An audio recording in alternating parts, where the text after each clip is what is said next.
When I was a child, I thought as a child. When I'm adult, I think as an adult. So kids don't always deal with it as on an adult level. Welcome to Truth, Love, Parents, where we use God's Word to become intentional, premeditated parents. Here's your host, AMBrewster. Welcome, friends. I hope you're having a wonderful day. I feel like I gotta be super chipper this morning because the content of today's show sounds so very dark. But our topic today is extremely important and it needs to be discussed. It's so important that I brought on a special guest to help equip us for the task. Today's discussion is about self-harm and more specifically the practice commonly known as cutting. Now, before I continue, I want to encourage those of you with younger children to stay with us today, and this is for a couple of reasons. The first is that your children may be young now, but as they grow and are exposed to various forms of negative influences, you're going to need to be aware of what's out there and be prepared to help them interpret that information biblically. A lot of parents are surprised. All of a sudden, their kids cutting themselves and their parents didn't even know that was a thing. The second reason is that statistically, self-harm is most common among teenage girls. Now, as a side note, that observation alone might be important enough for us to dedicate a whole show. But back to the stats. Some studies have shown that 40% of college students self-harm in one way or another, that 20% of high schoolers participate as well, and additional research suggests that 7% of third grade girls and 8% of third grade boys said they had self-injured at some point in their lives. My point is this practice is not merely the go-to for broody teenage boys. Any child can be tempted in this arena. And that's why I've asked Dr. Mark Shaw to join us today. I met Mark at the annual Association of Certified Biblical Counselors conference.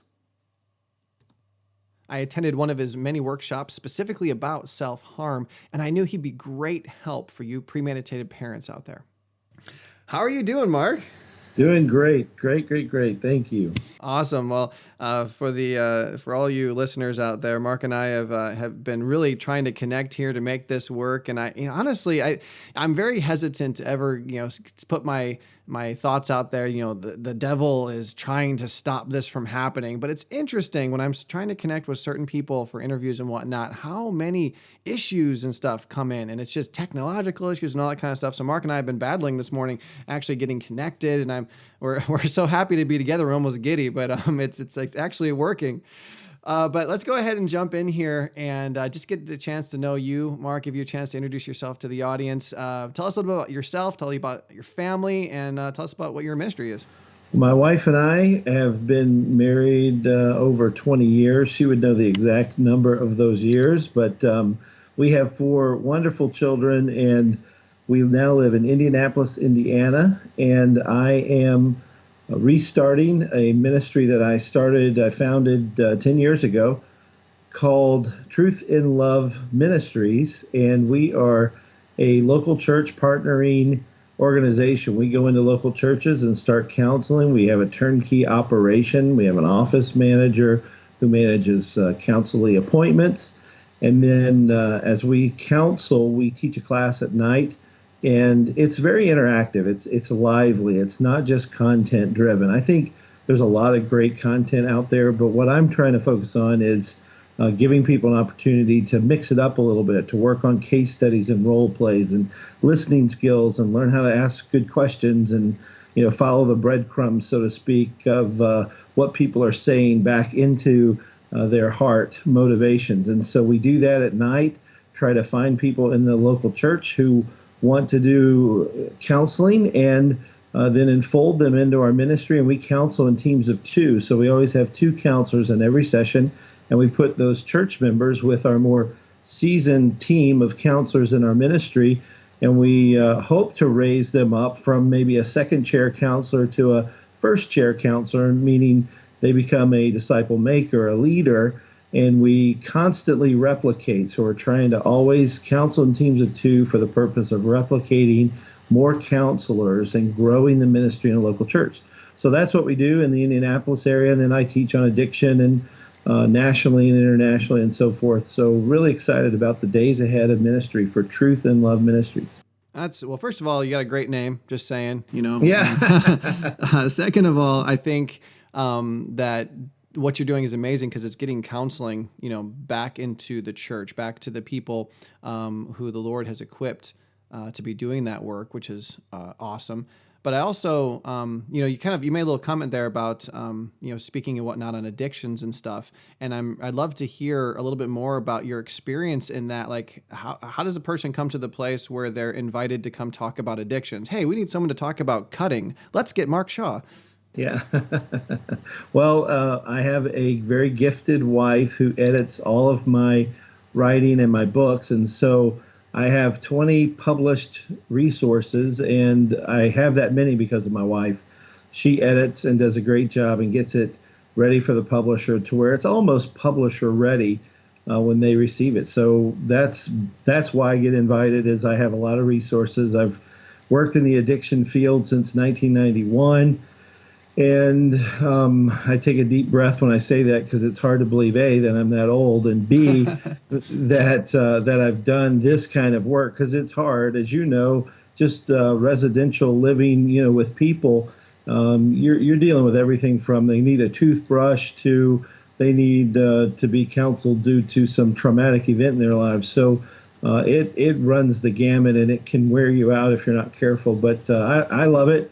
And I'm thankful people allow me to consult with them, help them in their ministry, or teach their church, train people on how to do effective heart ministry for the issue of idolatry, which, as you know, is just a self-addiction, is really what most people have. So true. So very true.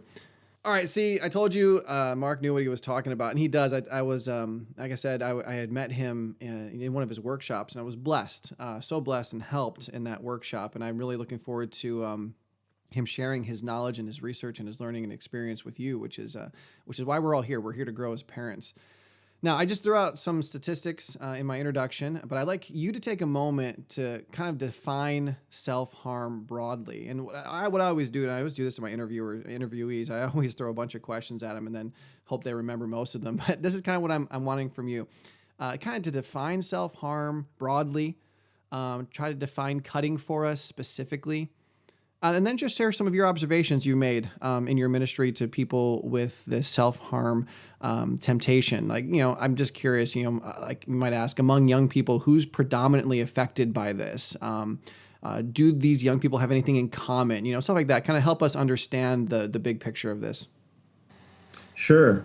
Well, self-injury, the definition of self-injury is injuring yourself on purpose by making scratches or cuts on your body, usually with a sharp object, enough to break the skin and to make it bleed. And it's termed self-harm, self-mutilation, self-abuse.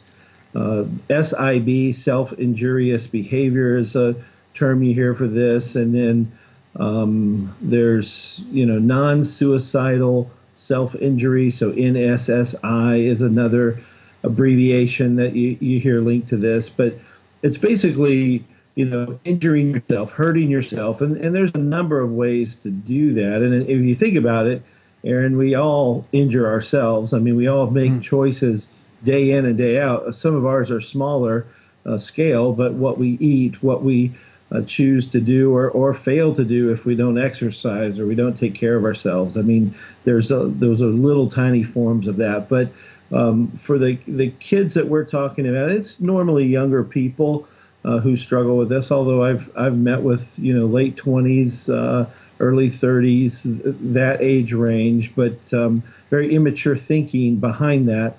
But self-injury is it can be burning your fingers, cutting your skin to the point of bleeding, which is typically what's most heard of, what's known out there. Scratching your arms, you see kids that dig into their arms and they have little scars all up and down their arms. I remember a young lady at a drive-through restaurant, and she reached out to hand us our meal, in the bag, and we're looking at her arm, and I just saw scars all up and down her arms, and I knew exactly what it was. It was from self-injurious behavior. And I think too, like one thing, actually, this is really, it is huge. Cutting seems to be the predominant thing. But one thing that I was actually recently introduced to is Heath Lambert did one of his podcast episodes on his podcast, which is called Truth and Love, and they did an episode all on hair pulling. I think it was episode 130. So if those listeners out there want to check that out, that's a great podcast to listen to. But it was all about hair pulling. It's a similar thing, where people are pulling hair out of their heads for these same reasons. Is that right? Yeah. I mean, same heart reasons: plucking your eyelashes, slamming shoulders into a wall until bruises, or punching something for guys. I mean, picking scabs, and people would even argue, the extreme tattooing and the piercings and all that kind of stuff. I mean, you'll see people who have hundreds of piercings and all over their bodies, and that is considered a form of self-injury, even though a lot of people in the world wouldn't want to call it that. I mean, it really, that is what it is. Yeah. I completely agree. Especially, you get to the more extreme piercing stuff like the gauging and stuff like that. It's just, it goes to a lot of extremes. And I think you mentioned something it's important to remind all of us. We did an episode, it was 114. So this was back in December, I believe. It's called How to Know If Your Child is Addicted. And in that episode, I think we showed what you're saying, that everyone is in fact addicted to what I said was really the most damning substance on the planet. And that substance is self. We talked about how every other addiction really in a big way is kind of a secondary addiction to feed that first one. And so that, sometimes, when we look at someone who's cutting and we say, oh man, yeah, that they have an addiction to cutting. Well, really they're just cutting themselves because of their worship of self. And that looks like it's a huge problem. But in the same way that people cut themselves, somebody else over here is having an eating disorder, or this person over here is getting a lot of tattoos. And those things are kind of like a little bit more, quote unquote, commonly accepted, but they still are secondary addictions that are being used to feed the primary one of that, that looking for satisfaction in myself. So for you listeners, today's episode really for me was specifically born from a desire to equip parents, you to discover the core and the peripheral symptoms of a cutter. So you can see, if you try to understand if your child is having this temptation. However, before we jump into that, Mark, I'm wondering if you'd help us understand really the mind of a person. And I think you've done that a little bit, but really kind of broaden this out. The mind of a person who would struggle with this temptation to cause themselves pain. I work with a lot of cutters, and honestly, I think working with them sometimes is easier than helping their parents understand why they cut in the first place. Sometimes the parents are going, Aaron, I don't get why a person would do that. So a lot of people struggle with this concept. What would you say to a parent who asks, why would my child even do that? How would you help that parent kind of put themselves into their kid's shoes? Yeah, you had a great point. It's often the family members who really don't understand, why would my kid do this? And with kids who cut, I mean, they are a misunderstood group. Oftentimes, it's how they see themselves. They see themselves as ignored, unappreciated, that kind of thing by their parents or by friends, or you think about, the Bible makes a distinction in our maturity level. When I was a child, I thought as a child. When I'm adult, I think as an adult, kind of thing. So kids don't always deal with things, know how to deal with it as on an adult level. And I often think of abused kids too, sexual abuse, for example. Kids are kind of thrust into an adult world before their bodies are physically able to deal with. I mean, maybe in some, we're talking about a 7-8-year-old, they're not able to have children at that age, but their spiritual understanding, their emotional understanding is like a child. So they don't know how to deal with this stuff that happens to them. And I think it doesn't have to be that severe with cutting. I think people often think, oh man, this is a very serious mental illness. We need to get them to a psychiatrist fast and do all that. And I think, it depends on where people are, where they find their child in the progressive state of this. But I think there's so much that we can do as parents, we can do as friends who come alongside, or biblical counselors, or pastors, or just anyone in the body of Christ. We can sit down and help these cutters who are seeing themselves as ignored, unappreciated, overpowered maybe sometimes, and cutting gives them a chance to feel control. Sometimes they feel overwhelmed by all the stress in their lives, and I think that's a big thing with kids right now is the anxiety. They see all this stuff on Instagram and in social media, and they're seeing a perfect version of everything, and so they're looking at their own nose and saying, "Oh man, my nose is too long or too wide or too this, or my hair is this, or I wish I had that pair of shoes or that purse," or for boys it's similar kinds of things.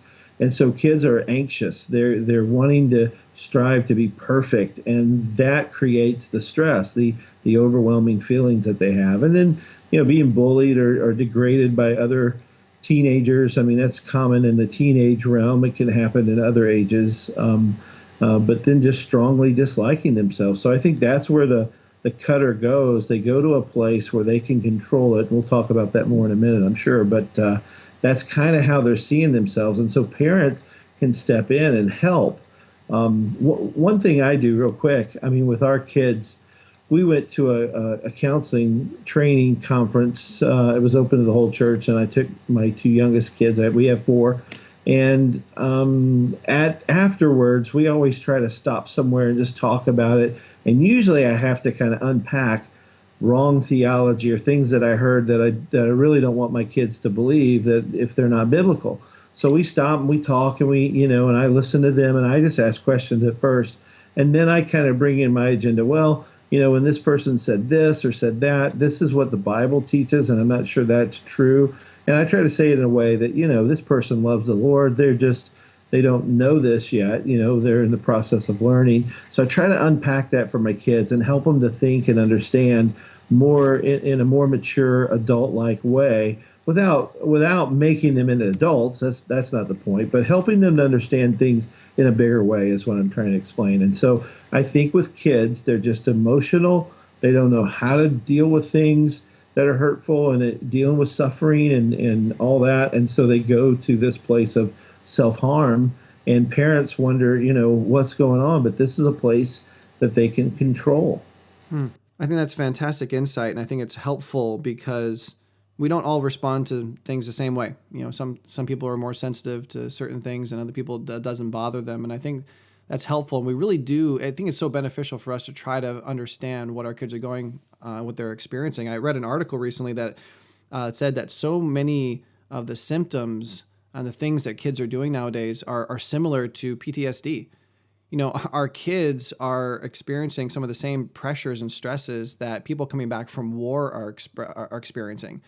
And why they're experiencing that is really, I think, a big part too, not really the emphasis of this show, but for a good part for us to try to understand why is my kid feeling what they're feeling. Sometimes I don't know that they have an Instagram account. I don't know what they're seeing on there. And so we are going to talk a lot about that later, but I just want to get your feedback on this too, because in my experience with the students I've worked with who are attempted to cut, I've found that some of them kind of feel the need to pay penance. I like the old Catholic view of self-flagellation and whatnot. I've sinned, so I need to hurt myself. I know I've encountered some people who are like that.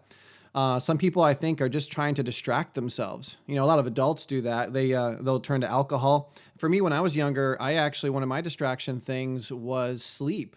I would go take a nap if I just wanted to escape the stress and the pressure of the situation. And I think some kids use cutting in a similar way.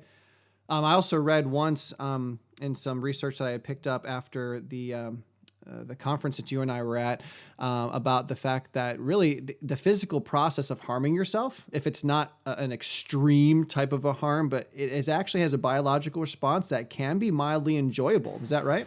Oh, yeah. I mean, the body is wired to deal with pain internally. And so when you injure yourself, your body creates these natural pain relieving mechanisms to relieve that and to bring some kind of desired effect. And, I think it's the anticipation of cutting, the excitement, I can't wait to do this. That's going on, that excitement physiologically inside of the body. And then when they do it, again, the pain receptors, the way God's wired our bodies, that relief comes in, and it can be more powerful than any opioid that's on the market today. Yeah, wow, and that's an important thing for us to acknowledge. I also want to throw out there that in the same podcast that I mentioned earlier, Truth and Love with Heath Lambert, it was episode 137. Mark was just on that podcast, and he gave a lot more fantastic information about cutting too. So I would encourage you to listen to that to get some more information. But I think the big key for us is that whether or not we can kind of quote unquote fit into our kids' shoes, we just need to understand that some people are tempted to hurt themselves when they're under pressure. That's just a reality, whether we comprehend it or not. So we first, like I mentioned earlier, we need to realize that this behavior is motivated by, I think, their greatest addiction, which is addiction to self-satisfaction. Some people self-medicate, some people steal, some people overeat, some people cut. So whether it's thieves or cutters, we as parents know they're worshipers who are worshiping the wrong gods, all right? But many times, unless we see the cuts, we might not know our children has a problem with self-harm, if they can kind of veil it from us. But I guess my question is then, and maybe a lot of people have the same question, well, can I just look for the cuts? Or will our children do a good job covering them up? I mean, imagine a younger child. It would be a lot easier to see during bath time or something like that if you're helping them in that process. But when they get older, it's harder. So how hard is it normally? I mean, you saw that girl's arm as she reached your food out to you, but how easy is it to see the cuts sometimes? Yeah, that is a great issue. And I think it shows, too, the desire of the cutter to cover it up, to deceive, to lie about it, if you will. I mean, it sounds like it looks more like manipulation or whatever, but it's a planned deception. They know that it's wrong. That's my point there is, anytime we're trying to cover something up. And I think kids really do cover it up well. They hide it. They know it's wrong. They have a sense of that guilt. They might not know why it's wrong, and they might not be Christians yet, to know why it's wrong from a biblical perspective. But they know it's wrong. They hide it. They wear long sleeves. They try to cut in places that no one could see. I remember counseling about a 27-year-old young lady who had done this for, over 10 years, and her parents, her husband, no one had any idea because of where she cut. It was always in a place that you couldn't see. She always did it in private, Proverbs 18:1, the seeking your own desire and doing things, in private. And so she hid it so very well. But what brought it out was she used a knife and was really, really in an emotional fit of anger and cut very deeply and just about died, due to bleeding out. And they had to rush her to the hospital, and so it all kind of came out. But here she had been doing this habitually for 12, 13, 14 years. And so, yeah, they hide it. It's difficult to find. It's difficult to know because they'll say, well, I just bumped my head on, or bumped my arm on something, usually it's not on the head, but I bumped my arm on something and I did, and they have a planned deceptive answer. They're ready, with their plan. That's why, when the world deals with it as impulsive, there might be an element of it that in an emotional fit of anger or real depression, that they act out in a way that looks impulsive, but there's a lot of planning that goes on before, during, and after. So true. I actually am familiar with that. Did you write about that incident in a book? Because I think I read that someplace. Yeah, I read that. And when I saw that, I thought to myself, man, oh man, think about that. A husband didn't know that his wife was struggling with this for years. And that's why we're doing this episode. We got to know. We have to have our eyes open. We have to be paying attention. We have to be asking the right questions, looking at the right things. And this is why this is so valuable. So you might not be able to see the cutting, okay? You might not be able to see the evidence of it, especially if your child is older. You could just ask if they're self-harming, but from my experience, and kind of like Mark alluded to, they may like talking about it to their friends. They may actually even post pictures of it on Instagram, but unless you, the parent, already knows about the cutting, generally the child isn't going to open up when asked. Asking is not a bad start. I mean, it does show you care. If you already have a concern, if you've already noticed some things, at some point, you're going to have to ask a question. So what are your experiences with that, Mark? Whether they're asking out of complete ignorance, they're not sure. Hey, but they might just say to their kid, "Hey, have you ever been tempted to cut?" Or maybe they say, "Hey, I've seen this and I'm kind of concerned." What do you suggest we do when it does finally come time to ask? Yeah, I think parents shouldn't be afraid to ask. I mean, how you ask, can kind of close the child down. I mean, if you ask in a fit of anger or where or ask in a way that the kid knows, man, this is going to be bad. I think just kind of talking about it, maybe even asking about, do you have friends who are really struggling and cutting? What are they cutting for? What's driving them? And have your kids talk about it, in a third person avenue. I mean, it's a little sneaky, but I think parents need to be wise as serpents, and harmless as doves. And we do need to ask our kids, and sometimes kids are waiting to be asked that specific question, and that's when they'll answer it. But they're kind of playing a game, and so parents, I don't think, need to be afraid of asking the question, because the answer they may hear, it may be very discouraging to hear that, or the parent might think, oh no, I've got a child who's mentally ill. That's not it at all. The child needs to talk. They need counsel. Who better to get it from than their parents or a biblical counselor, a pastor in the church, somebody like that who can really encourage the child to think biblically about these issues. That's so true. And also, don't not ask because you're afraid of possibly introducing these ideas to your kid. We talked about this when we've discussed on previous episodes, pornography and things and sexuality. Some parents don't want to talk about it because they don't want to be the ones to give their kids the ideas. That's likely not going to be the issue. And so if you're asking your kid, hey, do you ever heard of cutting? Have your friends ever talked about cutting? Don't not ask because you're concerned that they're going to hear it first from you. What you're able to do then is actually lay a foundation for what it is and how we should think biblically, just like Mark was saying about how he and his kids, after going to a spiritually focused event, they sit down and they debrief. They talk about what was true and what was false and things like that. And we need to be doing that with our kids. So it may be hard to spot the cuts, and asking may or may not reveal anything. Okay, but don't lose hope. I believe there are some things for which we can look that they may betray that your child has a problem with self-harm. Again, on episode 114, we discussed that addictions have core symptoms and peripheral symptoms. Okay, the primary addiction we know is self-worship. We know that. The core symptoms are behaviors that point directly to the secondary addiction. Okay, a core symptom that all addictions share is preoccupation. We talked about that last time. For example, if you look at your child's Instagram account and you see that she's posted a bunch of images featuring, cutting paraphernalia, words and ideas and song lyrics that refer to cutting, images of people with, prominent scars and such. Well, then what you're probably witnessing is a preoccupation with cutting. They may not be doing it, but it's definitely a preoccupation, and it's probably going to lead in that direction. And you start to see that what their main struggle is. So, Mark, help us out, as parents, as we're looking for these other types of preoccupations. What can we be looking for that will help us deduce if our child may be having this struggle? The desire is to remove unpleasant conditions from life. I remember a quote from Princess Diana: you have so much pain inside of yourself, and you just try and hurt yourself on the outside because you need help. So I think that is what they're trying to do, is transfer emotional pain into something that they can control, they think, and they hope they can control and they can feel on the outside. So these peripheral changes often are, getting away, getting alone. I think of Proverbs 18:1 that talks about that.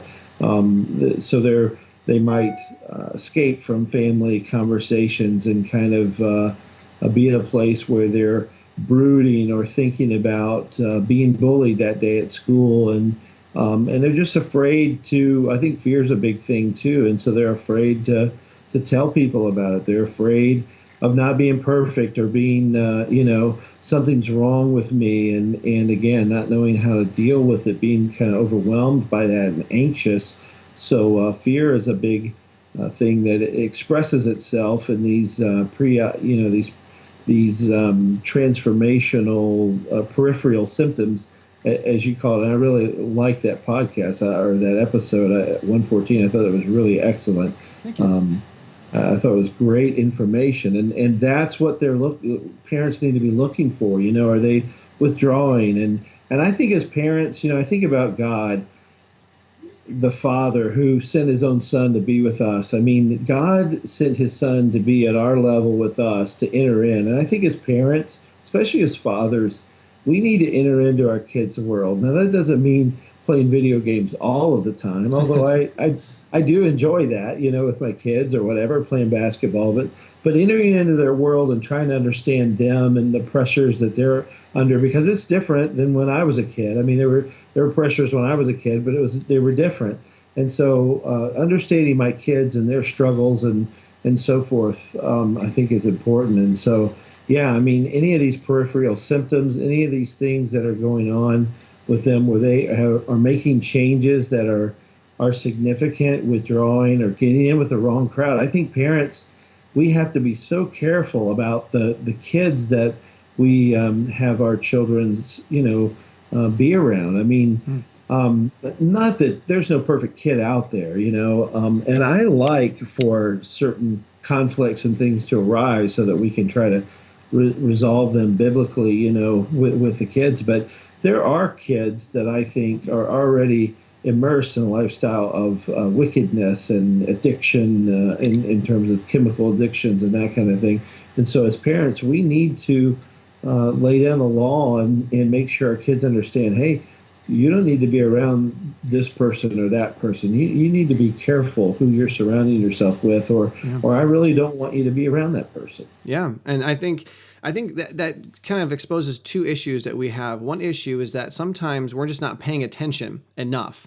We're not noticing those transformational symptoms where this kid is making this change and he's hanging out with a new group, or he's just acting differently, he's spending more time in his room. Sometimes we just go, oh, he's just in a phase, or that's just what happens when they hit the teen years and things like that. And I think all of that's really dangerous. I think it's foolish when we parents miss those key things that are going on. But also sometimes too, I think something that happens is that we address the peripheral symptom without realizing that it may be a symptom of something deeper. It's not a core thing. The core thing is something else. I've met parents who they address the self-deprecating speech, they address the secretive behavior, but they address it like it's the core issue, like there's no other issue beyond it. They don't realize that it's just a symptom of a deeper issue.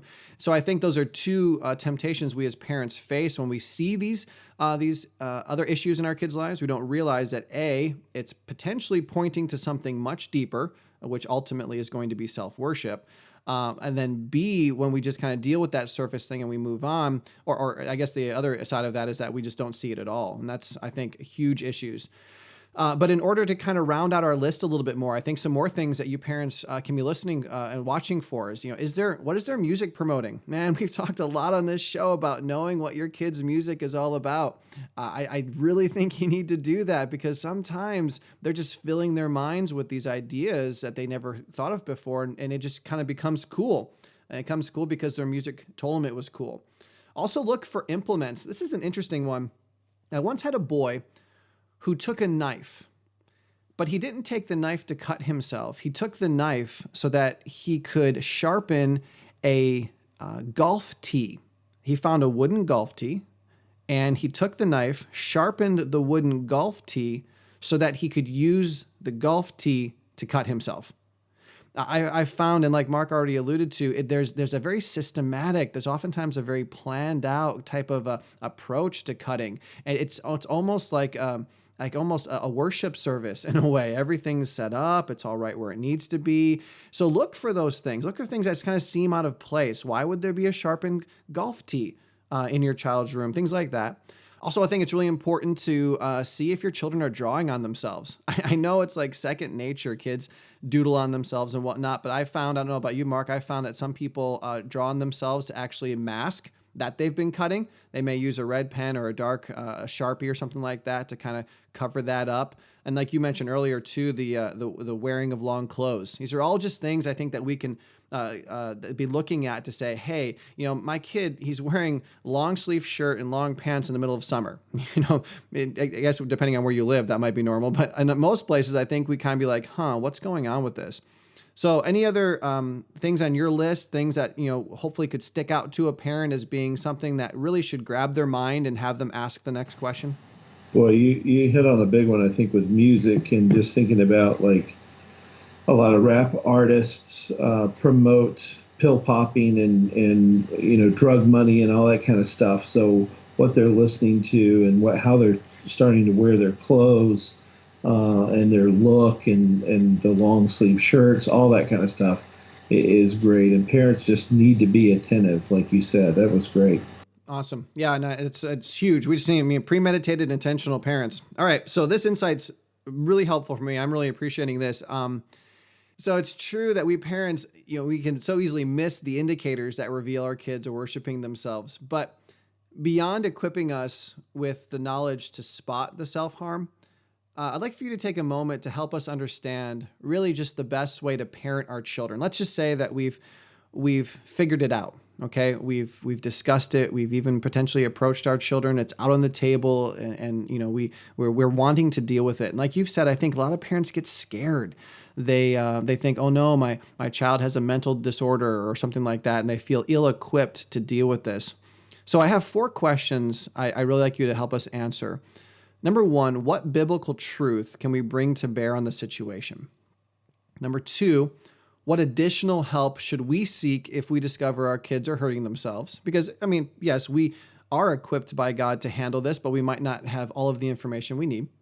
Number 3, how can we help our kids not become addicted to self-injury? If my child isn't to that point yet, what are things that I can do to help them? And then number 4, how can we help them break the cycle once they've started? So those are kind of the 4 questions I'd like to really look at with our remaining time. So let's start with the first one. What biblical truth do you think, generally speaking, we can bring to bear on this situation? Yeah, generally, I think you want to do all kinds of teaching on suffering and how to handle suffering and to understand how in the Bible different persons mentioned in the words of Scripture, how different people had to deal with suffering and for the cause of Christ. And so, I think about Bible verses, Ecclesiastes 1, 9, and 10 reminds parents that what has been is what will be, and what has been done is what will be done, and there is nothing new under the sun. So this issue isn't something new, and it's been around for a long time. The verse continues, is there a thing of which it is said, see, this is new? It has already been in the ages before us. So parents don't need to panic, understanding that this is an issue that's been around a long time. And then I think understanding pagan worship, and you think, well, oh, okay, yeah, that's. But I think in Leviticus 19:28, God warned them about making cuts on their body for the dead or tattooing themselves.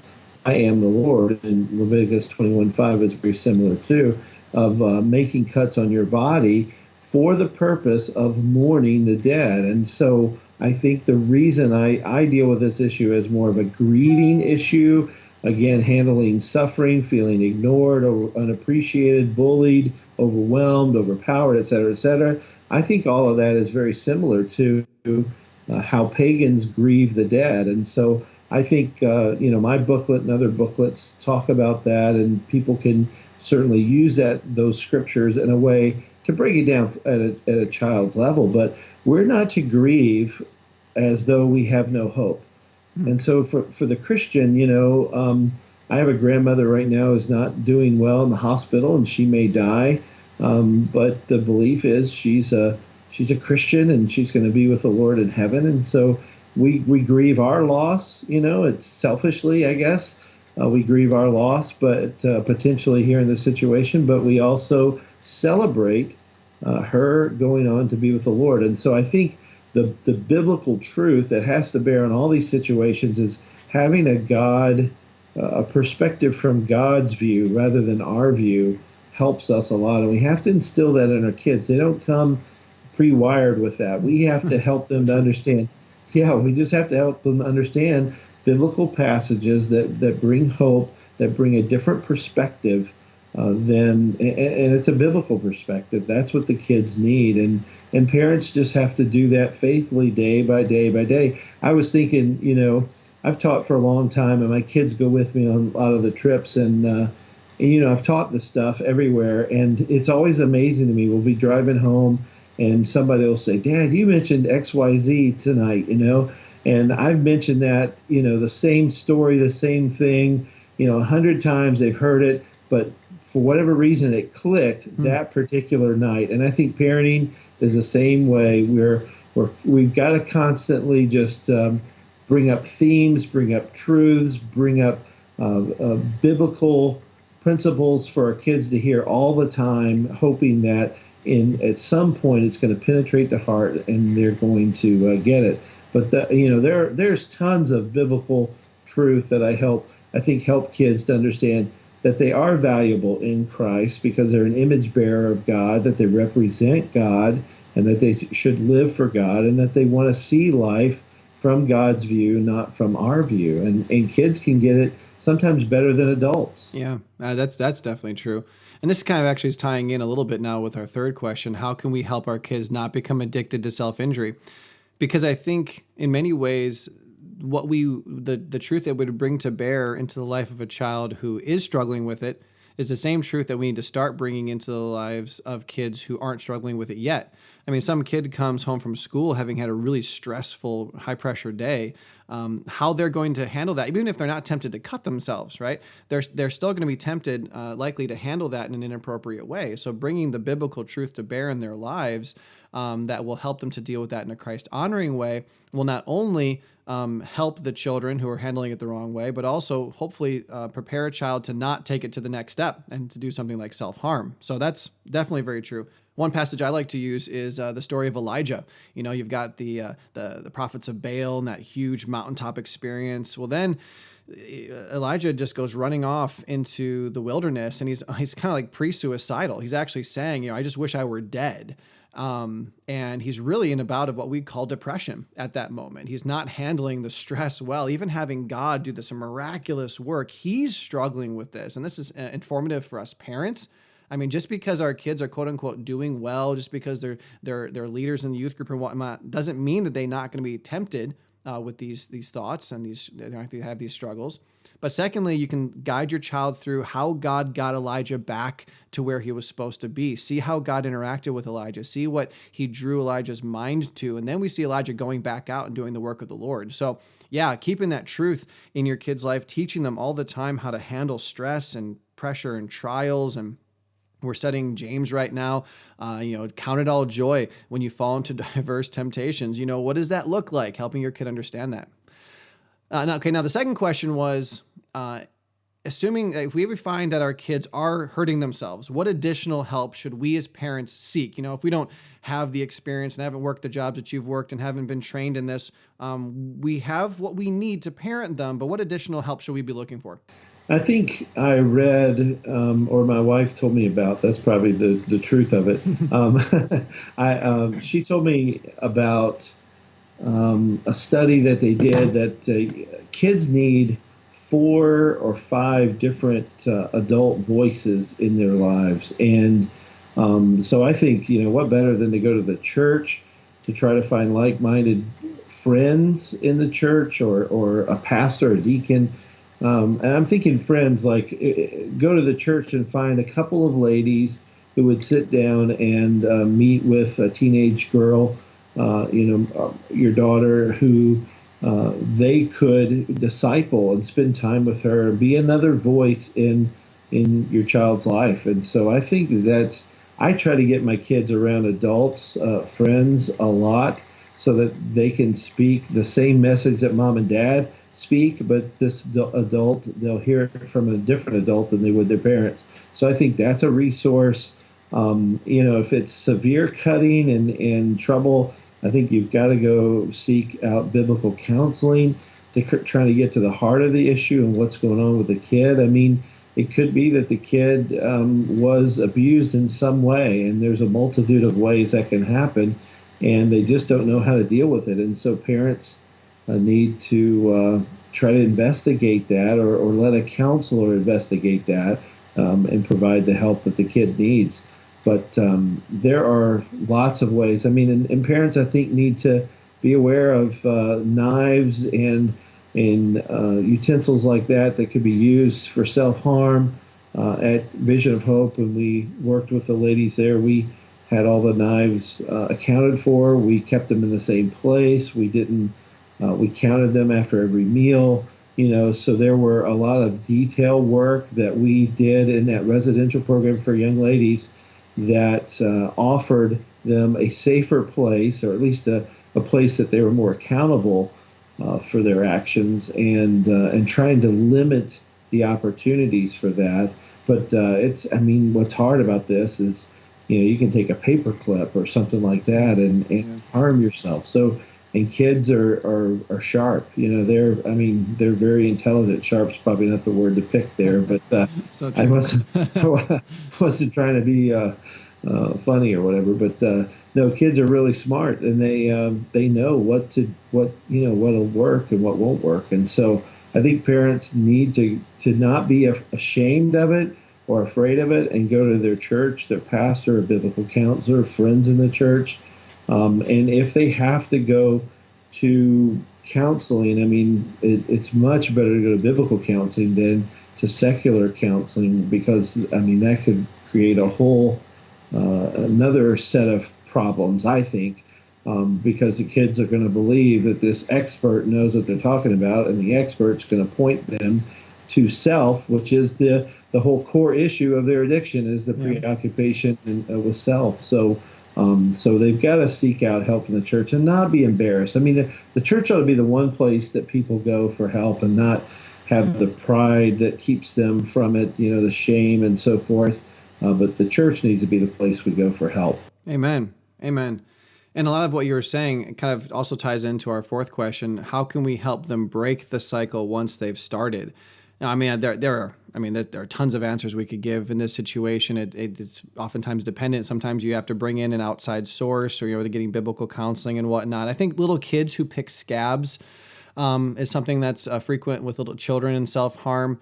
I think there are different things that you can do with them, that you can do with older kids who are using blades to cut themselves and so on. But yeah, so a lot of things that you've discussed have kind of answered that question. What else might you say, though, to help them break the cycle? Obviously, the issue is self, and when you give up on self and you turn to God, that temptation flees. Only in the moments when you're tempted back to worship self are you going to be tempted to satisfy yourself in your own way. But what are some things that might be, I'm just going to be honest, what are some things that might be a Band-Aid that can help to maybe break the cycle, that can help the child start to focus on something else? Yeah, any of this that we're talking about probably is more of a behavioral Band-Aid than a real heart change. But I think you gotta get them to stop doing the behavior. That's the first thing. And as they begin to stop, as you limit their access to being alone, maybe they need to be with a buddy all day. You're just going to have to stay close to your sister all day today, or somebody at school, or you have to make other people aware of the issue. That's just part of it. But loneliness, getting alone, is a super huge temptation for them and an opportunity. So you keep them with someone, and I think you've got to fill their minds with, praise music and positive music, rather than the ideas on television, the ideas in the music industry that promote self and promote harm, really, and brooding and all that. If I watch the news all morning, I'll be depressed all day. So true. So I think we've got to help them with just immediate, quick things that kind of change the behavior first, outwardly, but then we got to attack the self-reliant attitudes, the lies they're believing, the victim mentality, the brooding, the perfectionism of thinking that they have to have a nose looks a certain way, like a certain movie star, which probably isn't a real birth nose anyway. And kids just, and kids think like children. So I think parents have to ask questions to draw them out. I don't think parents do a good job of that. I know my wife and I both could improve in this area of drawing our kids out and asking them questions and getting to know them, because they're thinking about things very differently than we are, and creating an atmosphere of radical, extravagant grace where our kids can talk about things that are kind of ugly, and but they know we'll love them, and we can have an open forum, and it doesn't change, our relationship, but we need to talk about these things. I think parents sometimes are so alarmed that we want to just, throw a hand grenade of Bible truth at our kids and say, well, you should never do that, and you shouldn't think that. It's not about, that's not going to be productive as much as drawing them out. And I mean, Jesus did that. You look at the woman at the well and how Jesus handled that whole situation. I mean, he didn't just start off where he ended with her, where, you're the guy you're with right now, he's not your husband. He didn't start with that. He started, give me a drink of water, and he kind of entered into her world in the place that she was, in a way that she could receive it. He developed a relationship with her, and she began to see who he really was, and then he got to the place where he, called her to repentance in a very loving way, for her own benefit. And and so I think parents can learn a lot from how Jesus interacted with other people, and we need to do that with our kids.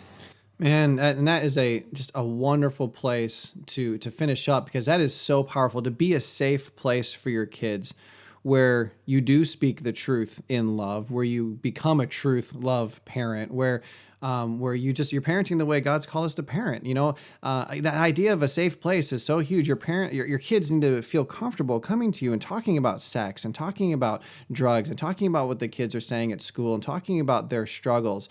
And man, that hit the nail right on the head. I really, really am very thankful for your insight, and I appreciate it. I know my audience is as well.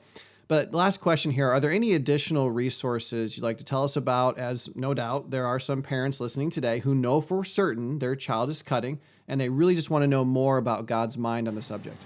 Yeah, there are resources, and there weren't as many as there are today. I mean, that's the blessing of the biblical counseling movement. People like yourself are creating content, podcasts that I think the one that you mentioned, I think it was it 114? Yeah. Or is it that one? That's great for parents to kind of understand the heart behind this. I think specific to self-harm, I have a little booklet that I wrote, Hope and Help for Self-Injury for Cutters, and I think is the title of that. So I have that little booklet. Ed Welch has a booklet on self-harm. Jeremy Lelick has a booklet on it, as well as Amy Baker.